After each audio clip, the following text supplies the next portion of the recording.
Agar bugun sizlar uchun polezna rubrika faqatgina noodatiy tarzda sizlarga brizolni qanday qilib tayyorlashimni ko'rsatib o'tmoqchiman. Bundan oldin o'sha kamerani qo'yib olib, obdon qilishni boshlagandim. Qarasam, videoni yoqlagan ekanman. Так что уже farshni tayyorlab bo'ldim. Hozir farshga nimalarni qo'shganimni ko'rsatib o'taman. Demak, bizga farsh kerak bo'ladi. Mol go'shtini oddiy farshi va demak bir dona piyozni olasiz, maydalab to'g'rab, demak tuz, murchlarni qo'shib yaxshilab aralashtirasiz. Agar sizda demak ko'proq oila a'zongiz bo'lsa va siz demak ko'proq brizol chiqarmoqchi bo'lsangiz, bo'lmasam va farshingiz kamroq bo'lsa, unga bir dona kartoshkani qilishdan chiqarib solsangiz ham bo'ladi. Faqatgina suvga qo'yib suvni agar siqib keyin solishingiz kerak bo'ladi. Demak, mana farshni yaxshilab aralashtirib tayyorlab oldik. Endi esa menimcha menga 6 ta tuxum yetadi, 6 ta tuxum. Keyin mana bunday paketikda olamiz. Endi esa nima qilishimizni jarayonda ko'rsatib o'taman. Judayam ko'p suv ichaman. Yozda ham, qishda ham, ayniqsa dars o'tayotganimda pastda yana krujkani suv turadi. O'zi suv balansini stabilizatsiya qilish uchun ham va ikkinchi narsam qachonki pasta bo'ladigan odamda o'zi suv sig'may qoladi organizmga yoki kichikmay qoladi. Обязательно limonchik bilan ichaman. O'zi limonli suvni juda yaxshi ko'raman. Agar siz limon ichganingizda oshqozoningiz og'risa va lekin shu bilan birga limonni juda yaxshi ko'rsangiz, unda siz bemalol limonni siqmasdan просто kesib qo'yib kichkina do'lkasini solib qo'ysangiz ham o'zini ta'mini berib turadi. Hozir ravnomерно распределить qilish uchun, demak, tashlangan tekstil oldimda va oltiga bo'lib chiqaman. Mana endi примерно 6 tacha brizol chiqarsam bo'ladi. Demak, men 6ga bo'lib oldim va demak, bitta rubishkochkani olaman, paketga qo'yaman. Men paketim usul. Agar siz paketingiz oddiy standart kichkina paket bo'ladigan bo'lsa, uni o'rtadan kesib olasiz. Xohlasangiz shunday holatda, xohlasangiz demak talafanni yopib ham ekstra belgilasi ingichkagina bo'ladi. Mana shunday holatda demak to'g'rilab chiqasiz. Вот такая вот идёшка у нас получается. Что мы делаем дальше? Так. Тарелку olamiz. Demak, mana bunday tarelka chamanlar, o'zidan chuqurroq. Bitta tuzni sindiramiz ichiga. Ozgina tuz qo'yamiz. Va demak, switch qilamiz.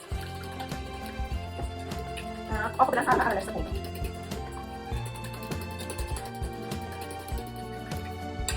Brizol tayyorlashda ham shunlar har bir men brizol bir necha yillardan beri tayyorlayman. Menga eng qulay bo'lgan sport mana shu farshingizni akkuratna qilib bunga ag'darib olishingiz kerak bo'ladi. Mana ag'darib oldik bunga ichiga. Endi esa buni qizib turgan yog'ga solamiz. Skarotkada qo'yib olamiz. Yog' ozroq solasiz. Demak, skarokaga qo'yamiz. Bitta, bismillah.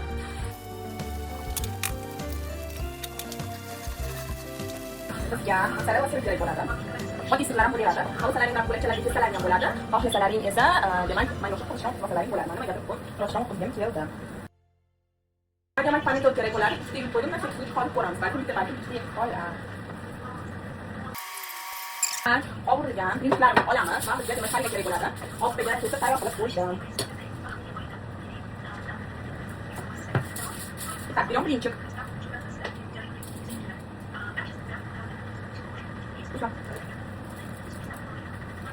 O'ta brizolda nachinkasi turli xil bo'lishi mumkin. Men bitta faqat nachinkadan foydalanaman. Demak, pomidorlarni o'rtasiga qo'yamiz va sirni qilamiz. Agar siz siringiz demak bo'lak bo'ladigan bo'lsa, o'sha bo'laklarni ustiga qo'yib chiqing. Va endi konfetdagi safarachik qilamiz, ruletик qilib.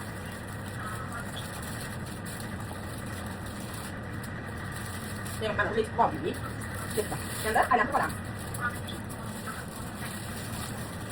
Va chekasini konfetga qo'shib qoldirib qo'yamiz. Agar konfetkalarimiz tayyor bo'lgandan keyin oddiy toza skarokaga yog'siz mana shu konfetkalarni taxlab chiqasiz. Menda kam bo'lgani uchun skarotkada qilyapman. Agar siz duxovkada qilsangiz ham bo'ladi. Demak, hamma konfetkalarimizni taxlab chiqamiz. Taxlab chiqqandan keyin yarim soatdan suv quyamiz. Va demak, ichidagi suvimiz qaynagandan keyin olovni pasaytirasiz va demak, tok suv tugamagunicha 15-20 daqiqa mana shunday qilib dimlab qo'yasiz. Qolgan pomidorlarni esa yupamiz.